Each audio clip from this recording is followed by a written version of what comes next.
Well, tonight we're learning more about the woman who was shot dead in Coppers Cove yesterday. In the afternoon is when this took place. Police identified her as 33-year-old Destiny Carey. Carey was a Killeen business owner and a mother of 6. Understandably, her family is devastated. She did everything right. She walked away. She called for help. She tried to build a better life. But it ended in her own home.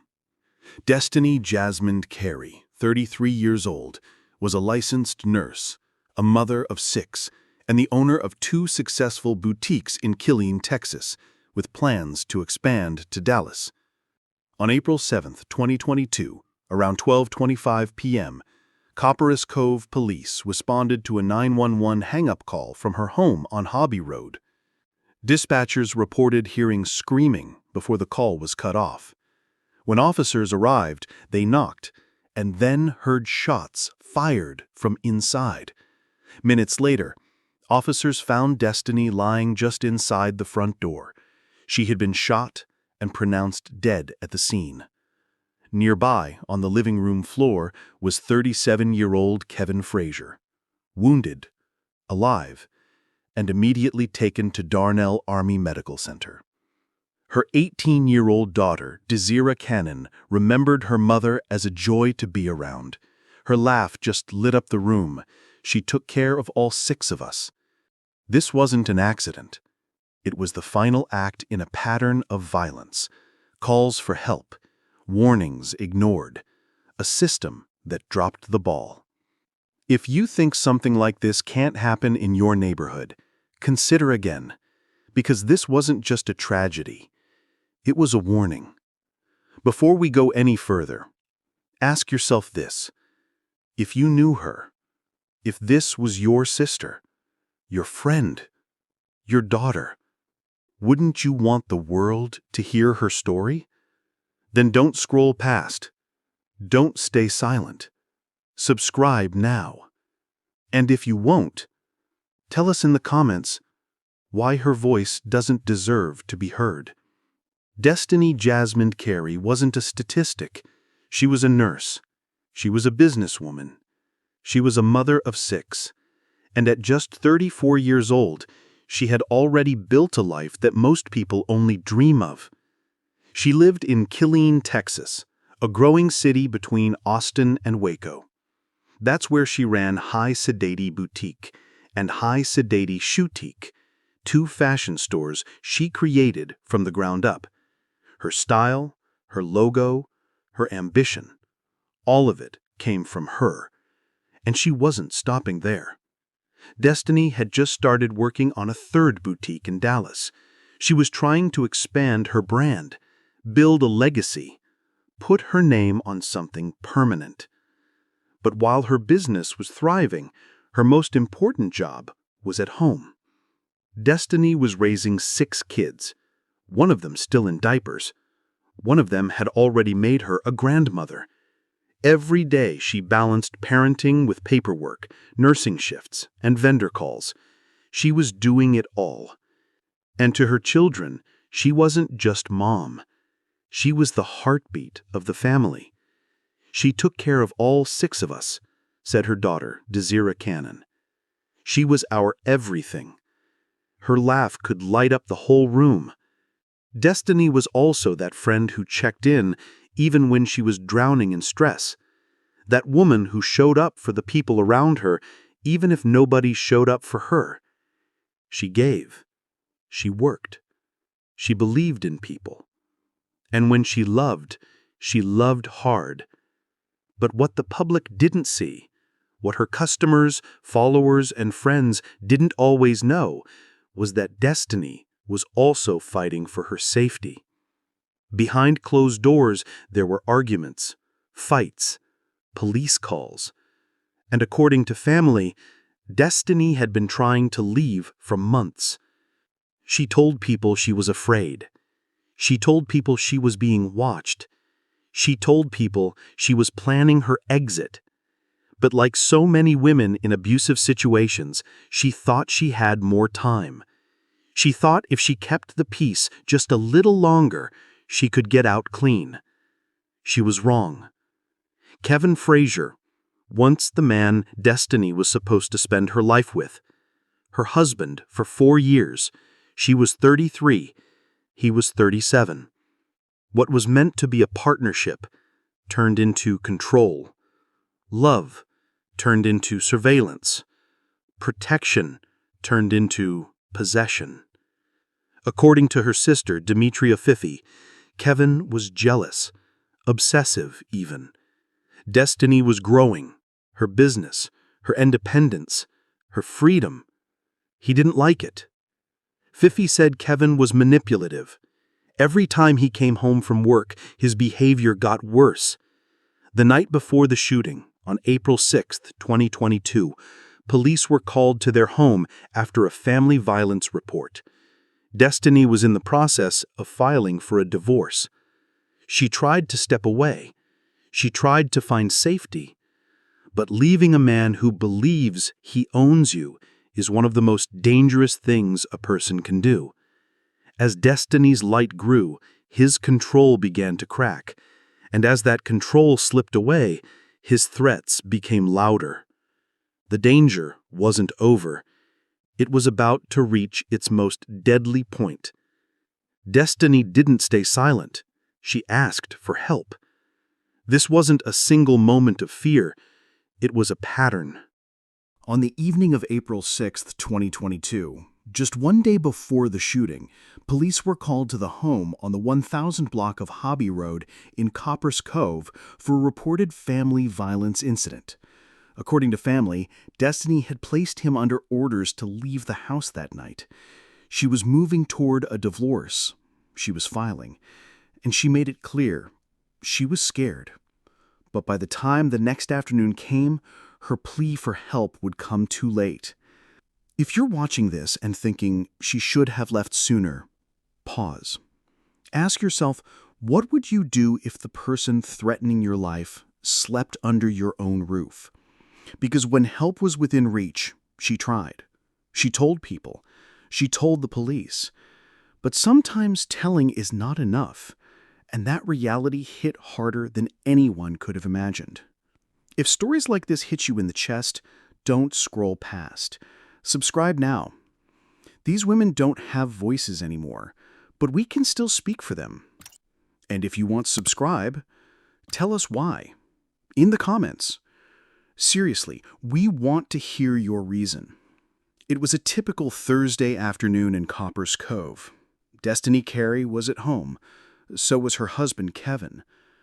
Just before 12:25 p.m., a 911 hang-up call came from their address on the 1000 block of Hobby Road in Coppers Cove.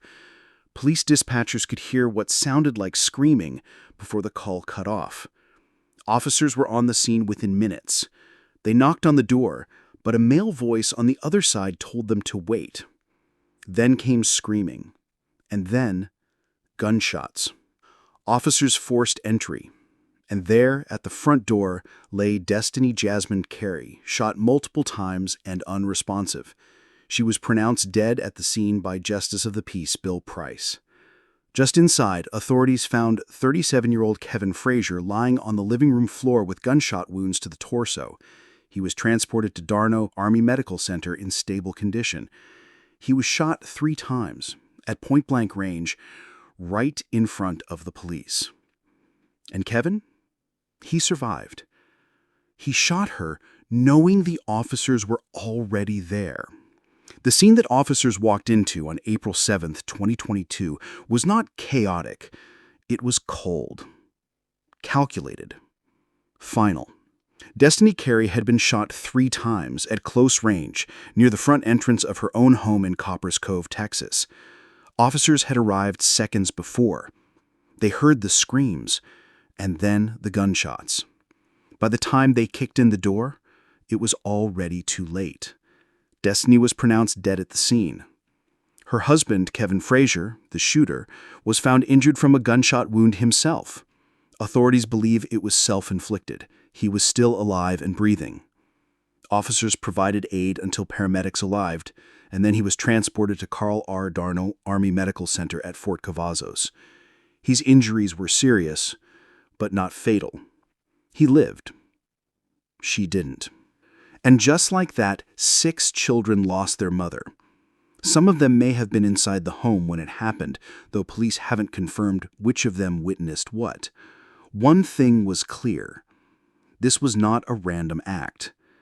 This wasn't a dispute that went too far. This was a man making sure that if he couldn't have her, no one else would. She was deeply loved. She was respected. And her death sent shockwaves across Central Texas.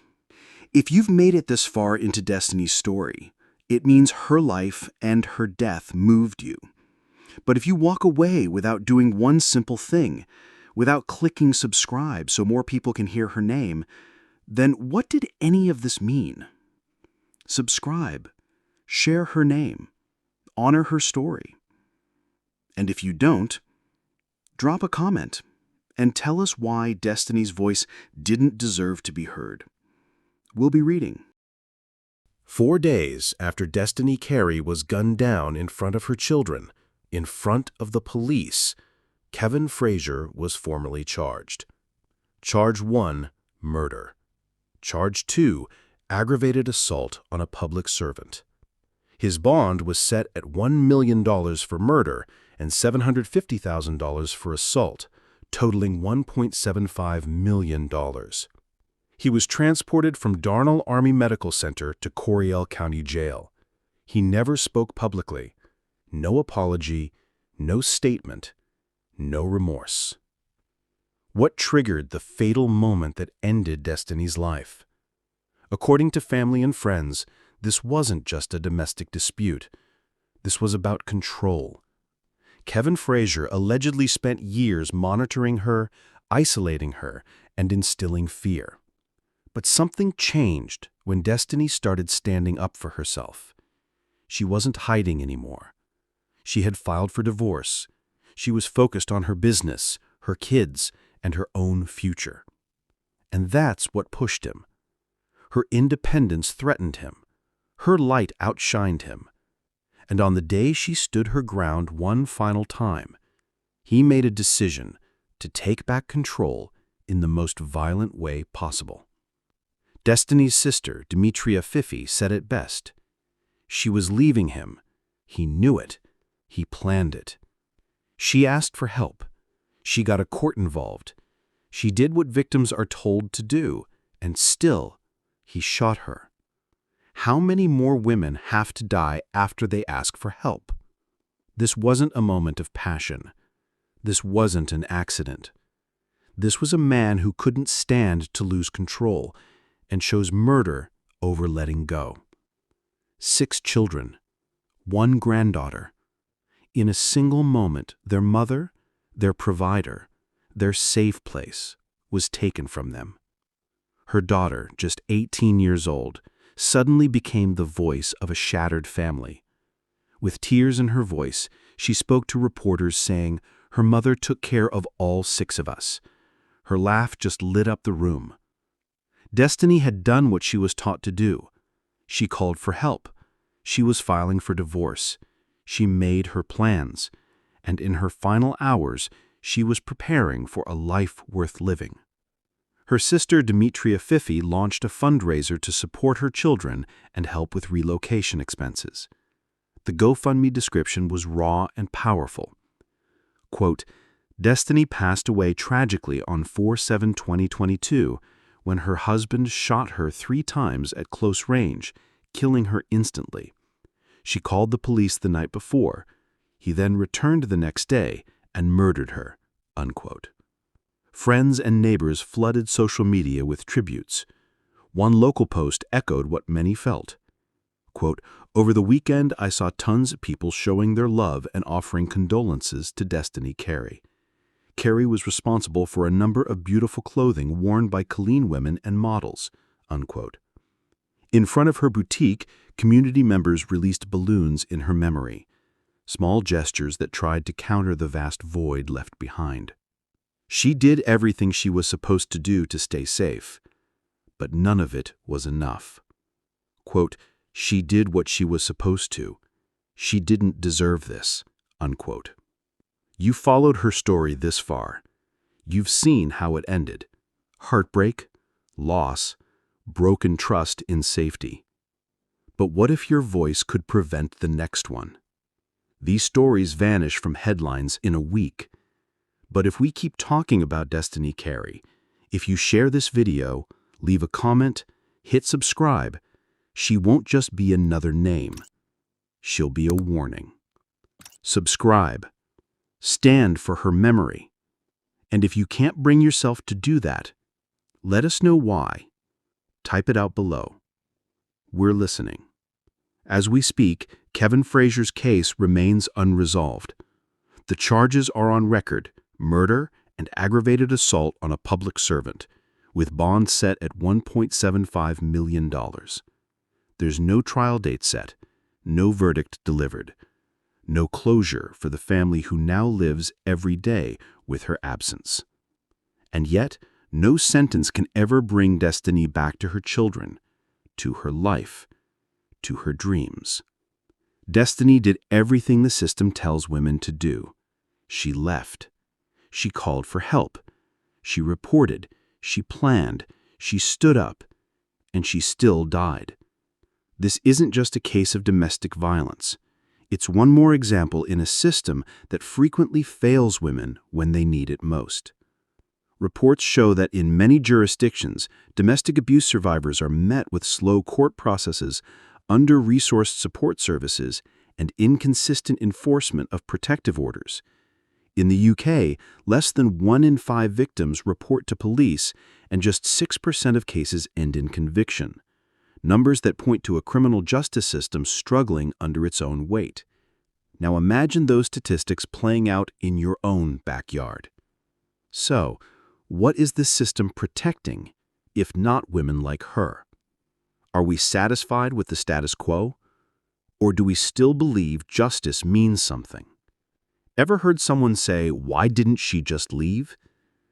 Then watch this again. Then ask yourself, what are you doing to change that mindset? Hit subscribe, because maybe next time it's your sister, your daughter, your best friend. If that thought doesn't make you press the button, then drop a comment explaining why.